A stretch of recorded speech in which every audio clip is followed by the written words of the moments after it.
It's showtime. Hey, welcome to Did You Watch Survivor Last Night? This is the only Survivor podcast. My name is Jake Scheidel. Each week I ask my best friend, Tom McPowell, if he did indeed watch a certain reality show. Hey, buddy, how you doing today? I'm doing all right, Jake. I'm glad that you broke that one out. It's a classic. Fitting. I just had lunch with some of our group of friends where that originated from, so it's fitting that should come up again. Where did you have lunch? We went to Electric Cheetah in Grand Rapids, and it was okay. I would say okay. My review of Electric Cheetah, if you are in Grand Rapids or live in Grand Rapids, is it's fine. Sometimes you'll get stuff that's not that good, and everything is slightly more expensive than you want it to be. I obviously don't... The coffee was good, though. I don't. Which is not something that you want to hear for a regular restaurant, but they kept refilling it, and it was not that expensive. I do love that. It's like McDonald's. It's restaurant kind of a coffee Chicago is the restaurant. Best. There is no better experience than drinking a lot of restaurant coffee. Yeah. Oh, and then shitting in their toilets? A toilet restaurant? Yeah, and then just fucking destroying their bathroom. Serves you right for serving me so much coffee. Yeah, maybe you shouldn't have given me that last refill. Yeah. I've only been to Electric Cheetah a couple of times because I do not live in Grand Rapids anymore. R.I.P. G.R.I.P. G.R.I.P.D. When, who was in that movie? Whatever. Are you talking about R.I.P.D.? Yeah, that would be Jeff. Ryan Reynolds? I almost said, I think Ryan Reynolds was in it, and I almost said Jeff Daniels, but it is not Jeff Daniels. Oh, no? It is the dude himself, who I should not be blanking on his name because he's one of my favorite actors. The Big Lebowski. Yeah. The actor, The Big Lebowski. Yeah, I remember him. There is a sandwich or some sort of brunch meal. Jeff Bridges. Yep. At the Electric Cheetah, there's something that is a full sentence that you can order for brunch. I don't know that that's on the menu anymore. Well, it was the last time I was there, which was several years ago, but it still bothers me to this day. Yeah, what'd you get? Yeah, I don't like that either. I got a turkey. Anytime that you have to order something that is like... There was a cocktail bar that I went to where, like, the food was quite good, but with my sister when I was in Minneapolis, and it was very much that style of thing where, like, everything that you ordered was something that they thought was, like, a really clever reference, and it would be, like, a full sentence. Yeah, that's not fun. Be like, I'll have the funny thing happen on the way to the forum. It's like, don't make me do this. No one wants to do that. It's annoying for everyone to have to deal with. It sucks for the bartender. It sucks for the people ordering. They have to write this shit down. Yeah, and they probably just call it the forum on their ticket. Like, just call it the forum. It's fine. It's fucking bullshit. Like, you don't need to be that clever about what's on your menu. Like, yeah. If you had a bar, Thomas, go with me on this. If you had a bar, what would the theme be, and what would all of the drinks be called? And what would the drinks be? And this is a new segment we're calling Tom Makes the Restaurant. If I had a bar, what would I do? I would have a Survivor-themed bar, and I would name drinks after either, like, contestants. Maybe there would be, like, a Jeff Probst cocktail on there. Would Jeff Probst be there showing the first 15 minutes of Survivor Borneo? Ooh, a room in the back with a TV that just shows Survivor Borneo. There would be a VIP lounge. There would be a VIP lounge where it would recreate the bar set from season 1, and it would be showing the first 15 minutes of the first episode of Survivor. Borneo on a loop. And there would be a cardboard cutout of Jeff Probst. There'd be holding two chairs. A beer. There'd be a cardboard cutout of Jeff Probst in one of them, and then you would get the other one. Yeah. Ooh, a cardboard cutout with, like, the Kelly Wigglesworth head cutout so you can put your own head next to Jeff. Yeah, you can take a picture. That would be great. You can take a picture. Love that. Yeah. Man, this is a really good idea. It's a terrific idea. What goes into Tom Collins? Okay, so a Tom Collins, that would be named after Tom from this season, and it would be a Tom Collins. And I would find maybe some sort of Boston thing to put in there, too. Oh, I was going to name the Tom Collins after Jeremy Collins. Oh, you could do that. So you could do a Jeremy Collins, and then maybe for Tom, you could do a Boston Cooler. So it would be like a blended ginger ale ice cream drink, and then you would maybe put like rum in there or something, or like whiskey. So you just go up to the bartender and say, I'll have a Jeremy Collins. And he makes you a Tom Collins, but it's got, I don't know, that would also need to have some sort of Boston thing in it. I don't know. Oh, yeah. Man, a lot of Boston people from Survivor. Speaking of people who are from Boston and were on Survivor, Thomas, You could do a Boston Rob Cooler. I'm sorry. This is... Wow, Boston Rob Cooler, too. Here. Why? How many people from Boston have won Survivor? Well, we 3 There's so far, 3 right maybe there. more. Too many, honestly. Tony, I think, is from Boston, too. No, he's from Jersey, sorry. But a lot of people from that Jersey makes a have lot won, more too. sense. Yeah. None of those people, except for one of them, are on this season, though. Thomas, did you watch Survivor Palau last night?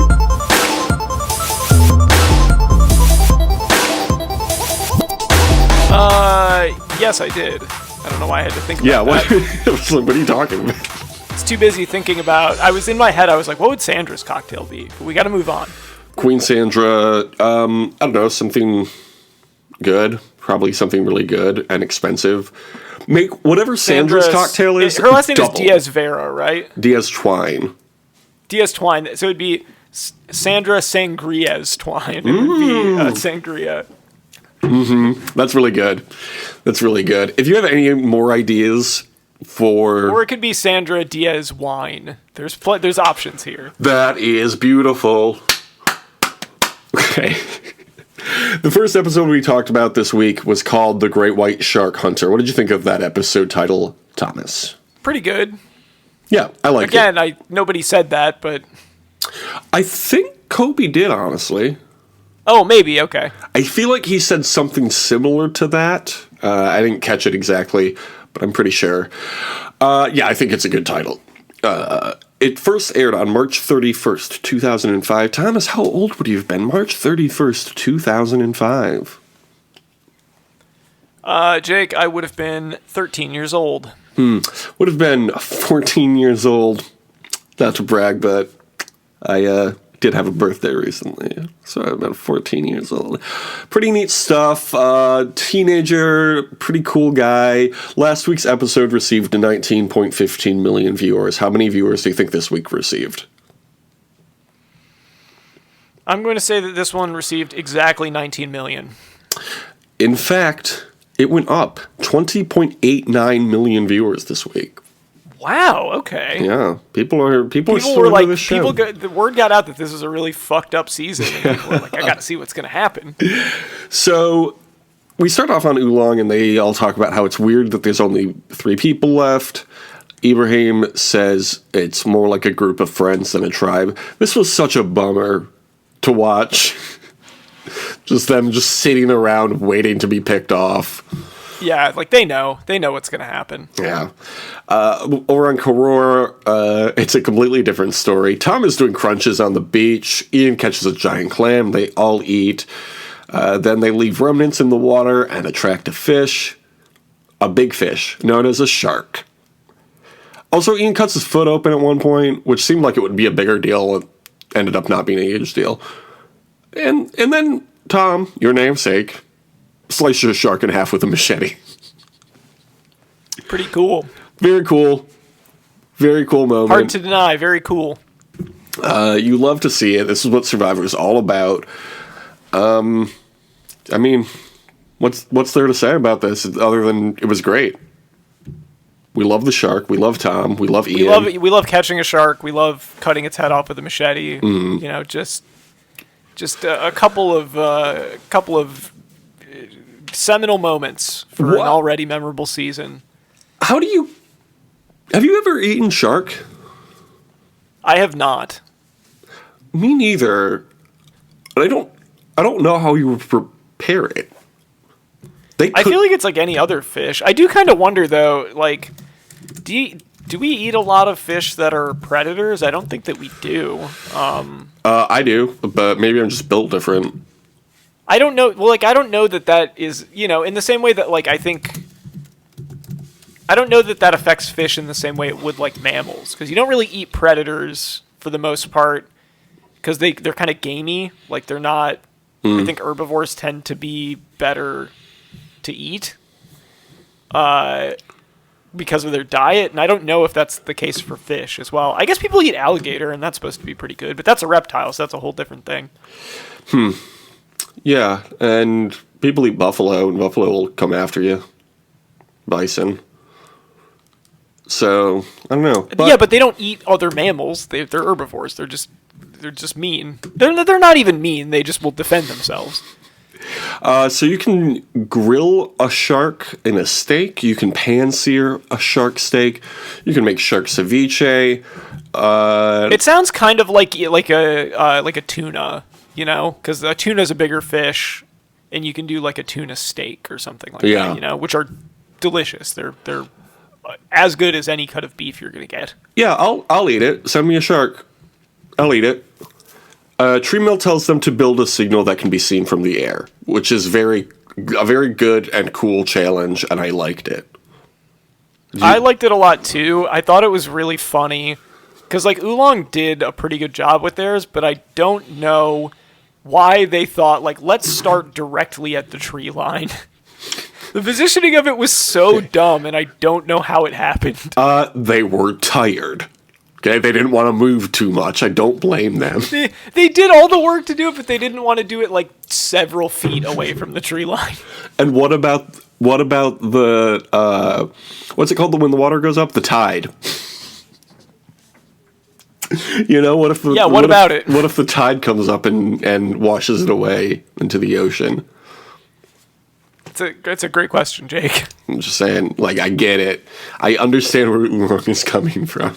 They disassemble the old bathroom that they did not win the last challenge with, and their shelter to burn it. Good strategy. I mean... Yeah, I mean, at this point, like, nothing fucking matters anymore, so you might as well just burn everything. It's all bullshit anyway. Honestly, let's talk about it. Over on Karor, they move materials down the beach and got food in the sand, and guess what? They win. What a surprise. You could tell that this is how you could tell that this was in like the 2000s, was that people thought that was a reference. That was a reference that anyone thought to make and thought might be clever. You know what? Not until this moment did I realize that they were referencing Got Milk. I thought they were just being like, we want to win. Yeah. I thought it was really lazy. But yeah, you're right. I think it would be really good if they wrote "was up." I mean, immediate win. You know that's Jeff's they favorite wrote, "I joke. want my baby back Chili's baby back ribs barbecue sauce." And the guy in the helicopter is like, "Where did they get all that lumber?" Jeff was like, "They're disqualified. Chili's is not sponsoring this season. The baby back the Fajita Authority is not sponsoring this. You've been disqualified, Karor. Congratulations, Ulong. You win, despite having a horrible, whatever." I lost my train of thought because Karor, did you know they won MREs and some Sandra Diaz wine? Very nice. Very Love to nice. eat MREs. What an awful reward to get. I know. You get like the shittiest food imaginable. What do you think of this theme this year? This season, I should say. Of it being like, remember there was a war here once. Is that what the theme is? I guess that... Yeah, because this was like a big part of World War II. I thought the theme was just like, we hate you and want you to die. Well, I mean, people have asked before, what is war good for?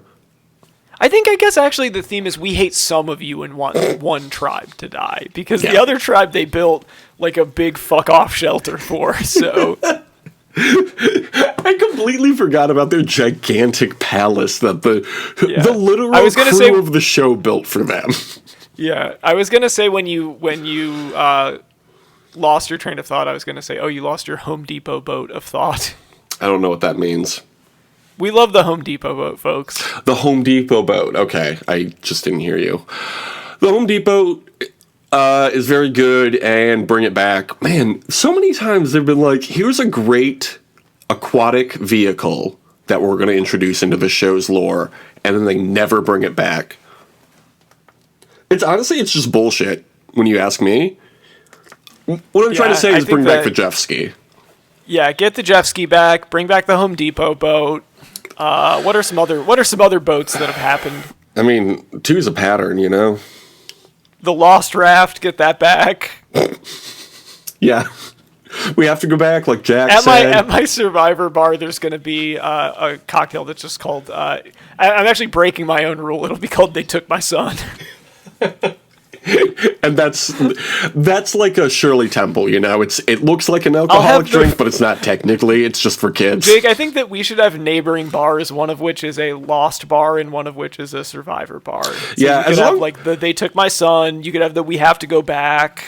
Yeah, at my bar, anytime you order a second drink, you have to first say, "We have to go back to the bar." I'll have the constant. Ooh, that's good. And that's just like an open tab, you know? Yeah, you could have the Man in Black, and that has like a dark rum in it. You know, I'm full of ideas. Maybe Maybe it's got Kahlua in it. Yeah, that's fun too. We've been thinking a lot about Lost recently because one, haven't stopped since 2004, and two, Survivor 42 is starting up soon, and 42 is a big number in that show. That's all we're talking about these days. I guess the number 42 shows up in a lot of places. You know, it is the answer to life, living and breathing and everything around us, or whatever the book said. But I forgot what we were talking about. So we're gonna What were we talking about? we're gonna move on to the next note. It says Yeah, they got MREs. You were talking about the war They got theme. I don't think MREs, that's they got actually what the war. theme is. war's bad. World War II is bad, but remember it. What year did World War II end, Thomas? I thought you were going to say what year did World War II come out? Came out in New 1939. World War dropping. Watch this space. Ended in 1945. So this was actually the 60-year anniversary of World War II when this Crazy. season came out. It's weird that they didn't acknowledge that. I do love how much they incorporate the ships and planes that are underwater. Just like, yeah, go swim through that 60-year-old metal. Okay, It's so easy. It's already there, and your set department doesn't have to build it. genius. Go back to Palau. It's not even that far away from where you are now, Jeff. Back over on Ulong, they are sad that they lost yet another challenge. It's just, I mean, you want to root for Fucking them. Washington Generals ass tribe. Like, come on. Over in Karor, Jen and Greg are dating. Then back on Ulong, Bobby John catches a fish and they eat the fish, and it's really nice for them. That was really nice for them. I really liked the whole thing with Jen and who's the guy there again? Which guy? Where? The one that's dating her. Greg. It's very easy to Greg is a very forgettable name. Yeah. Anyway, Greg and Jen, I like that one of the storylines that they did was Greg responsibly being like, I'm trying not to go too all in on this. I think she doesn't like that I'm being standoffish, but I am trying to win. Mm-hmm. And then her being like, he's so obsessed with winning Survivor and not like dating. It's like, yeah, what do you... There's $1 million. What do you think you guys are going to date after the show's over? You don't even live in the same place. Well, as Kat said, nobody wants to date you if you don't make the merge, so I completely understand where he's coming from. The immunity challenge was a sea star slide puzzle in the water. This was a very good challenge. I liked this challenge a lot, but it looked very difficult. What are your thoughts on this challenge? Yeah, it was fine. Okay. Puzzle challenges are for babies, is what I think, so. Okay. But yeah, it was a pretty good one. That's right, Thomas. You have been on the record as preferring big obstacle courses. Well, that also sucks too, but they're usually, like, those things are usually working in tandem, you know? You don't usually get one without the other. Yeah, these people were working in tandem too, because there were only 2 people in the water. What I want is endurance challenges, or them to fight each other, or eat gross stuff, or some sort of thing that is more themed around their location. And this was fine for what it was, but I didn't think it was anything particularly memorable. Have a gunfight. Yeah, what if they shot at each other with real guns? What if they shot each other with real guns, like they do in war? And also, sorry, I did actually forget, gun challenge is definitely also something that I like. You gotta read Wild West. They already did one of those. And they didn't even shoot at each other with the gun. That's why you gotta do the Wild West. Pointing guns at each other is like a big part of the thing. Did you even read it? Have you read it yet? Don't want to see my hand where my hip be at. It's like, did Will Smith say that? Yes, he did. Yeah. Wild Wild West. You can read it at survivorwildwest.tumblr.com. Karor wins this challenge after an hour and 15 minutes. It's a long time to be treading water, if you ask me. And I know because I did have a swimming exhibit in gym class. Exhibit? What are those things called? Like course? A course? A unit? Yeah, unit maybe. Not. I wouldn't say exhibit because that implies that like you were on display and people were watching you. Like it was performance art. Yeah, I did take a synchronized swimming class in high school. Did you not remember that? It was like a big part of my personality from age 15 to 18. It was a big deal. I was the only synchronized swimmer at Rockford High School. Didn't win anything because apparently you need to do it with more than one person for it to be synchronized. But I was like, I was a solo synchronized swimming act. I was perfectly in line with everybody on my team, myself. They said, "Sir, please leave." Apparently, that team didn't actually exist. I know that he's been canceled for the crime of being a pedophile, but there's a good Woody Allen bit of him where he said he played cello in a marching band, and so the whole thing is him trying to sit down and set up the cello, and then he has to keep picking up his stool and running with it. So that's basically what you were doing. Basically, what I'm saying is you are like Woody Allen in every single way. All right, great. Thank you for that. That's really fun. I'm going to be thinking about that literally the rest of the day. Love it. Cool. There's definitely nobody better to be compared to. Actually, you're nothing like Woody Allen because you in an act of defiance, you checked out and misplaced a copy of his classic film, What's Up, Tiger Lily? I did. There was a running... You're like, fuck Woody Allen. I'm destroying this. Thomas, Woody Allen is not going to fuck you. I'm sorry to say. You are too old. Well, yeah, I'm not his stepdaughter. Maybe we should talk about Survivor instead. What about... Yeah, that's probably better. What about on Ulong when Ibrahim says that we all deserve to be here? That was a really sad thing to hear also. That was quite sad. Bobby John considers himself the swing vote, which doesn't make sense to me because there's only 3 people. Isn't everyone the swing vote? Are you Kevin Costner, or are you Kelsey Grammer, or are you Dennis Hopper? That's what I want to know. That's the 3 people you can vote for in the election. Stephanie says she has no plan to leave tonight. She has no reason to go. She then talks to Bobby John and then Ibrahim about the vote. I mean... What can you do? You know what the funniest ending to... I know we've talked about swing vote a lot on this podcast, but you know what the funniest ending to that movie would be? If he wrote in Bart Simpson. Yeah. That would be really funny. That would be so funny if he did that. Okay. What? Why? Why would he do that? Well, they would just be really... Some people do that sometimes, and it would be really funny if there was this whole build-up of just like, well, I would love for you to vote for me, and there's all this pressure, and instead he just does a stupid write-in. And... He wrote in his dad's name or something. Yeah, his dad, Bart Simpson. It does set up swing vote, too. Which would be fun. Jeff asks... Yeah, I suppose that's true. If Bobby John... Wouldn't that be crazy if the movie was like, it happened again, and the same guy has to decide? So am I to understand that literally every single person in America voted? Why does it come down to one guy? Recount. What happens is he votes for Bart Simpson. There's some sort of error with it again, and they have to recount all the votes, and it turns out that the initial count was 100% accurate, and so they have to try and get him. They're like, look, please don't vote for Bart Simpson this time. He votes for Peter Griffin. Yeah, damn it. The ironic thing was there was a guy running in third place. He was voting for the Family guy, but the guy in third place literally is named Peter Griffin. He just didn't realize it. So now it's a 3-way tie. Setting up Swing Vote 3.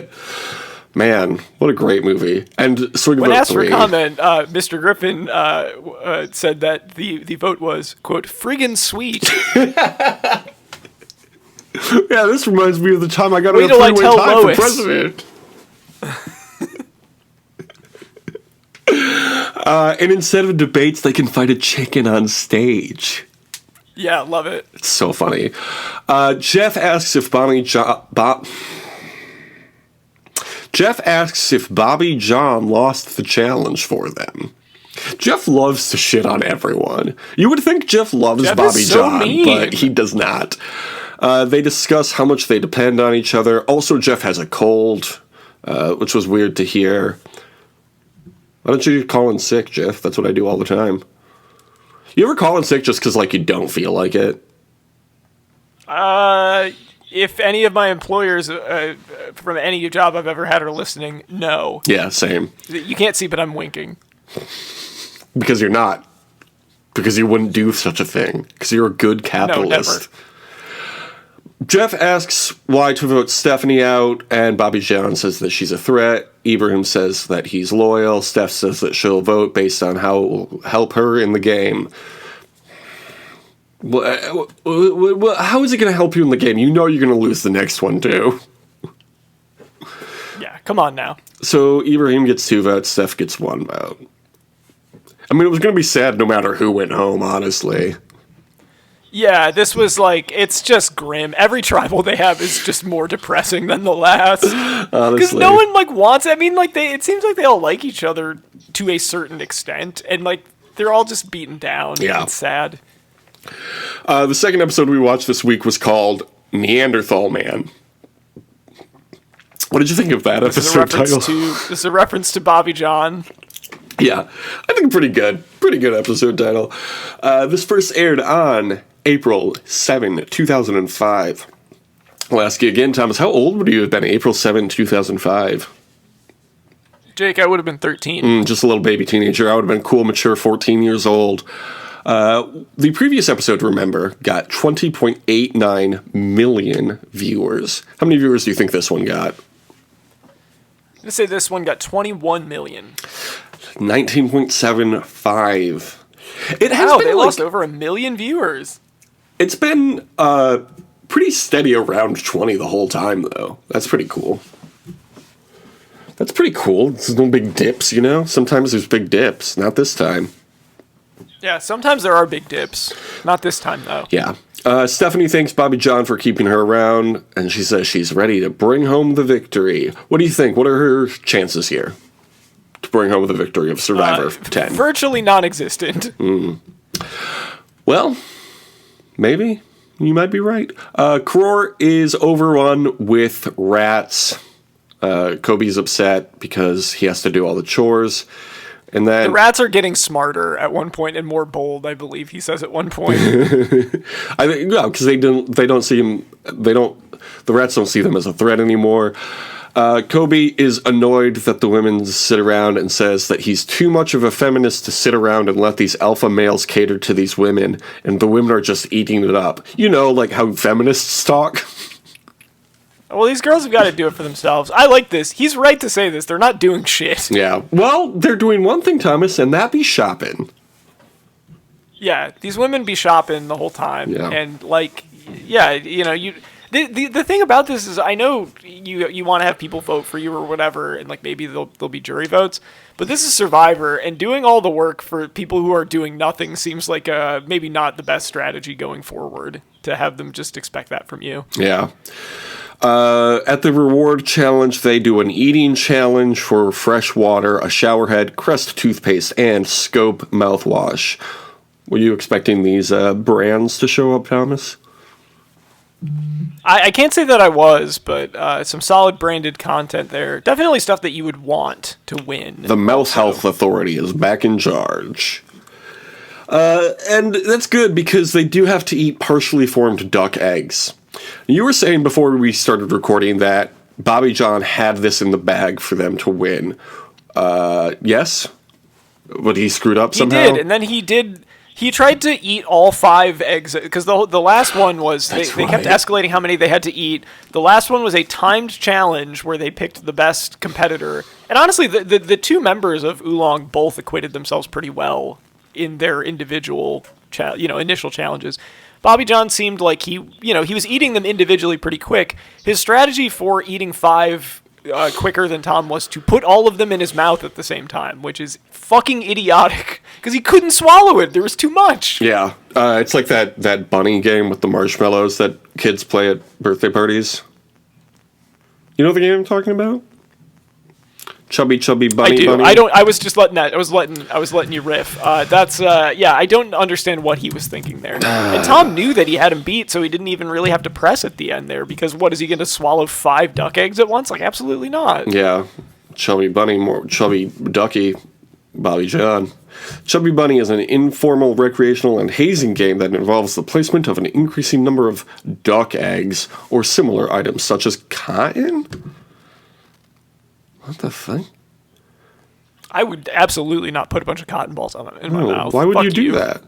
Pudgy bunny, fluffy bunny, fuzzy bunny, chubby monkey, chubby buddy. Bad. I don't like this game. It's one of my least favorite games of all games. What's your least favorite game, Thomas?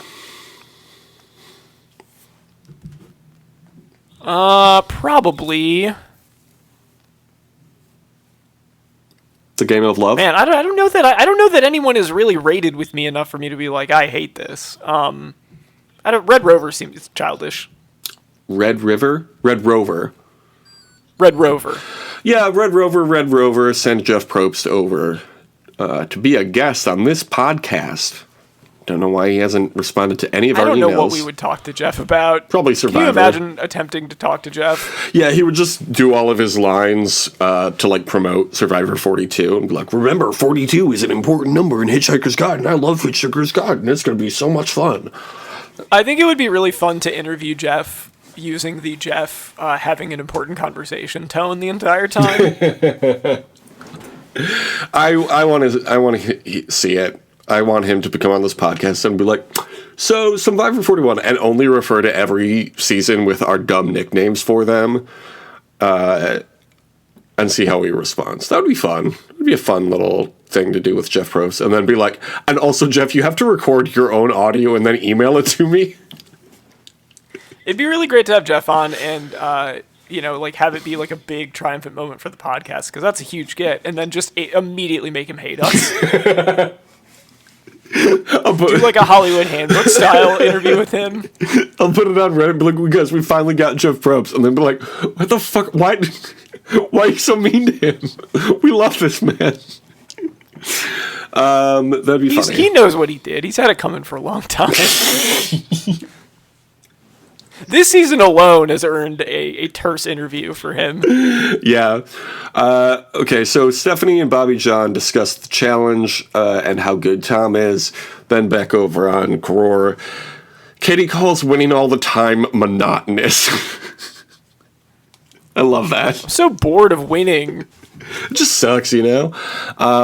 Ian is worried that Greg and Jen are together. He and Tom consider bringing in Stephanie once they get the chance to vote for anyone. Do you miss Willard? I do miss Willard a little bit. He's still there in spirit, though, because the idol's still there. That's true. But once they start doing individual immunity, we'll see if it's still Willard.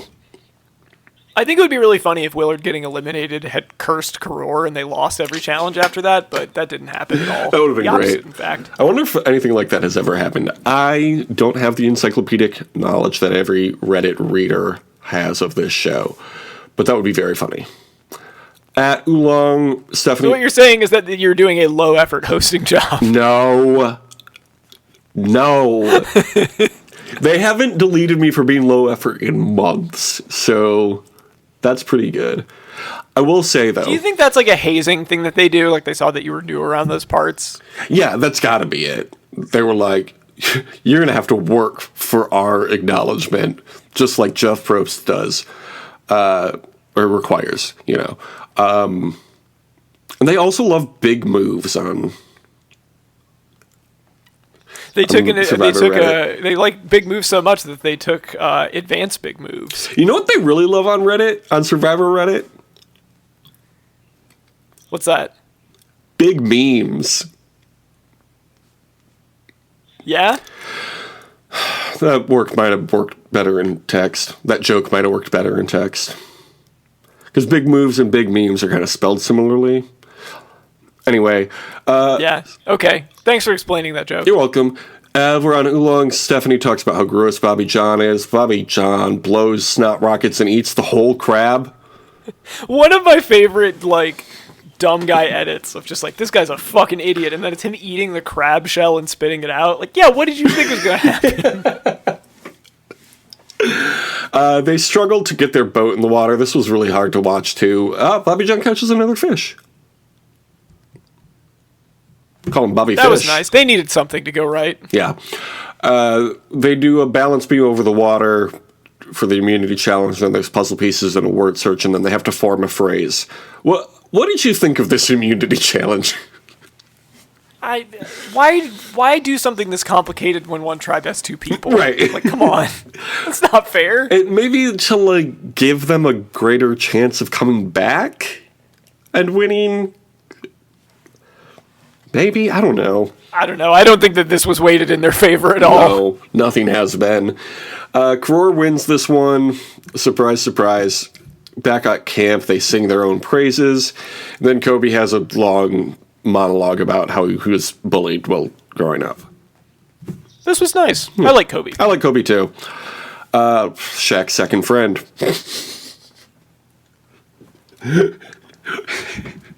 What a dumb thing to say. Yeah. Shaq had only had one friend before that, and it was Penny Hardaway. It was friendship the was ended with general. Penny Hardaway. Kobe is his new best friend. Friendship with Penny Hardaway ended. My best friend is Kobe.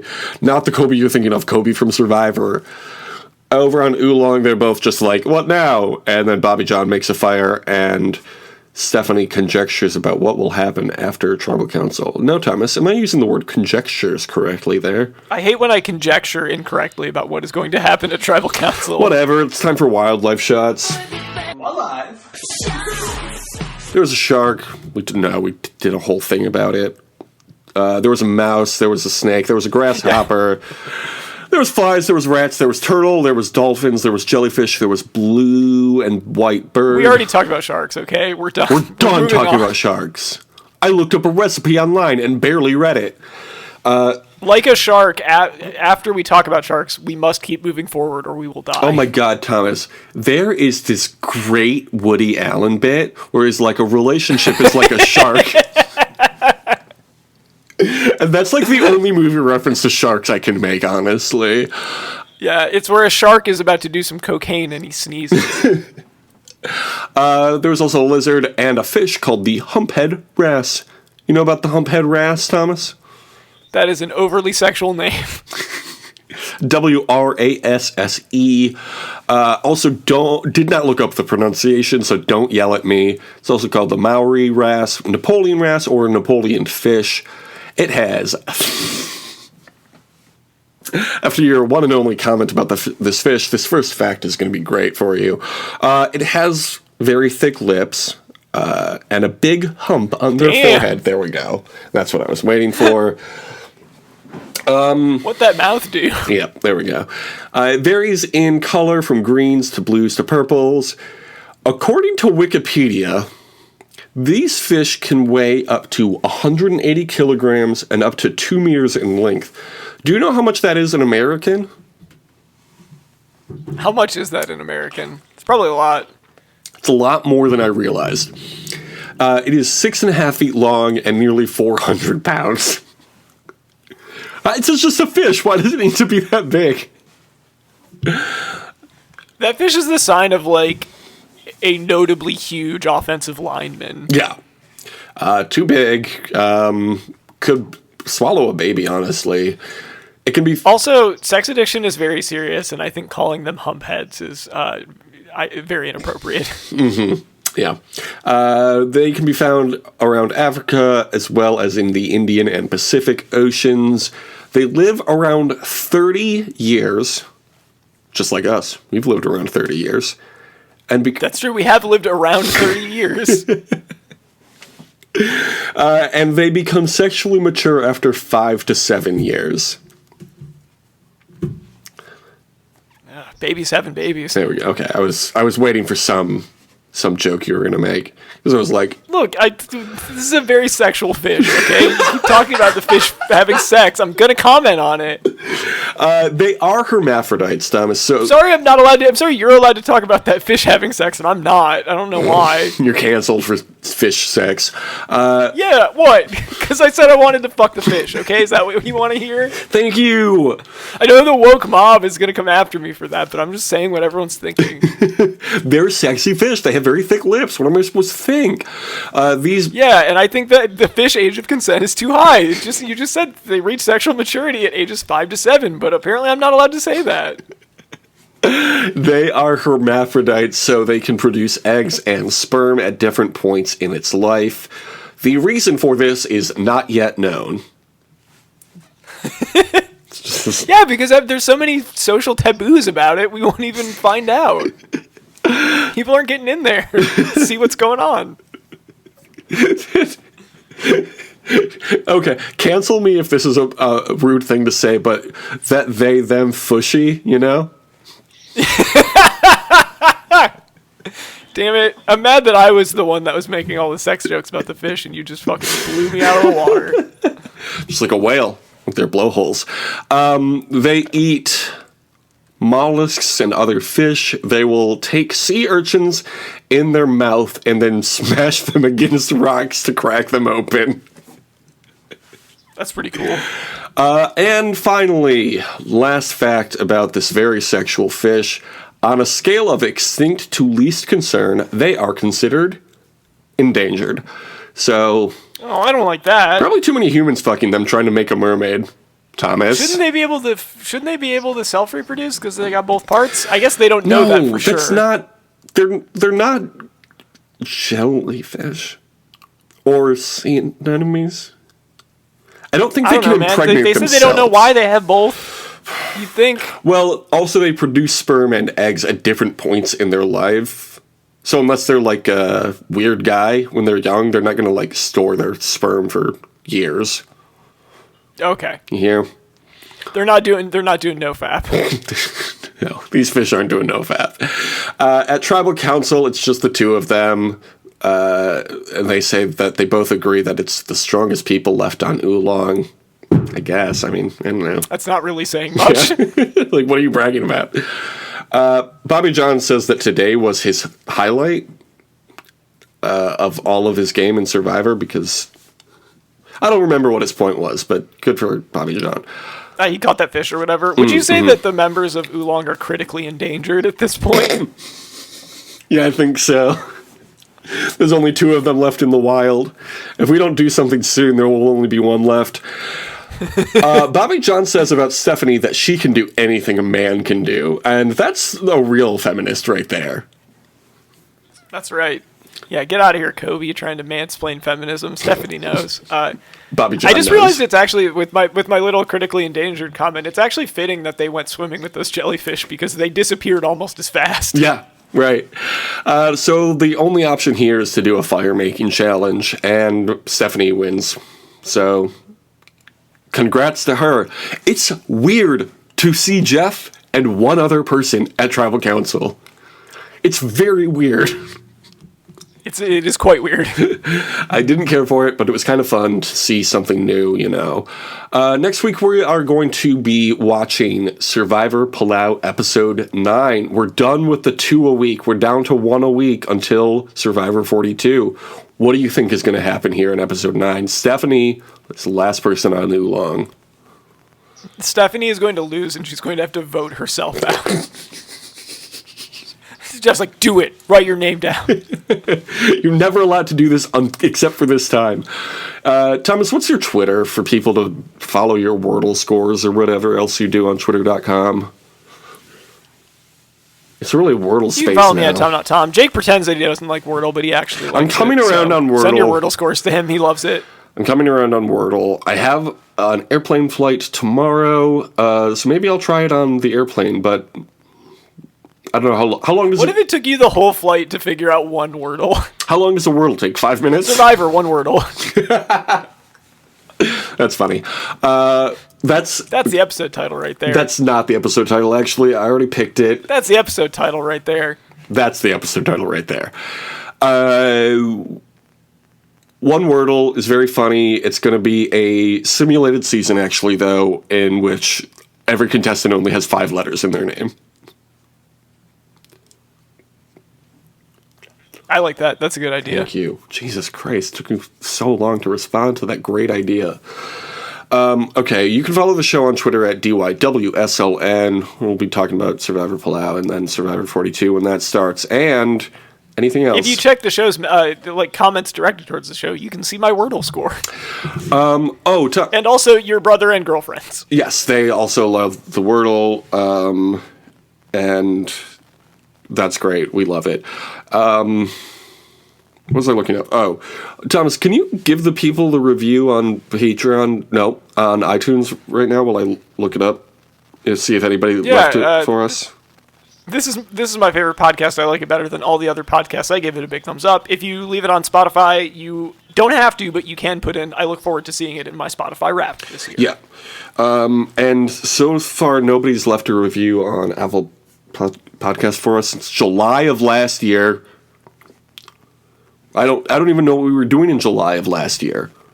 Marquesas, maybe? Yeah, who knows? Time's not real. Time's not real. It's made up. They literally made it up so they knew when the trains were coming. That's it. Time only exists so trains will get places. And that's a fact. Nobody's left us a review on Spotify either. You guys... I guess someone doesn't want to see this in their Spotify Wrapped. Fine by me. Yeah. Joke's on you, actually. You can follow the show on Instagram at The Only Survivor Podcast, and that's fun because it's very often updated, and we use it all the time. Or you can follow the show on Patreon. We have a few shows there at patreon.com/justpodcast, because that's all we're doing on Patreon. What's a highlight podcast here on patreon.com, Thomas, this week? Which one do you want to talk about? We were talking about Pope and Change, so I'll plug that again. That's our Pope podcast. It's our newest one. Co-hosted by Barack Obama, the president. Barack Obama will be there. So please subscribe to it. We have a lot of markers out that hopefully don't get cashed in before that money comes in, or we're going to be in big trouble. So that's at patreon.com/justpodcasts. Do you want to thank the listeners? I know they're not fans anymore, but listeners, the people listening. I would love to thank the listeners. Thank you, listeners. There we go. Well, I think that's it. Episode 9 of Survivor 10 next week. Until then, have a great summer. Deuces. We've come to replace your clocks. Old stubborn hands, we are the answer to why they never had a chance. It was not so long ago that the world was mostly slow. The age of iron, steam and speed turned a stroll to a stampede. But we've come to increase time in between ticks. And there's romance in the slow dances, 'cause they're fertile in hush, futile in haste. These are your nerves, this is how they taste. Well, I can't count how many times I've been. It's only a few weeks away, honestly. Crazy to think about. How time flies. It's true. Like the flying fish of the ocean. Yeah, I'm always saying that about time. Like, the clock goes through the window, what do you call it? Time's flying. Remember that joke? Yeah, ticking away the moments that make up the dull day. Fritter and waste the hours in all hands away. Pink Floyd time. Fucking every day is Pink Floyd time for me, you know? That's right. Sync it up, baby. The Wizard of Oz. Dark Side of the Moon, maybe you've heard of it. Dark Side of the Moon. It's a pretty good album, actually. That's actually a very good album. Like a flower blooming in your ears. Open open up your mouth, pollinate your peers. Nothing reminds the mind of power like the cheap odor of plastic. Leaking fumes, we crave, consume the rush. It feels fantastic, like power turns to mold. Like a junkie going cold, I need the fix of a little tenderness.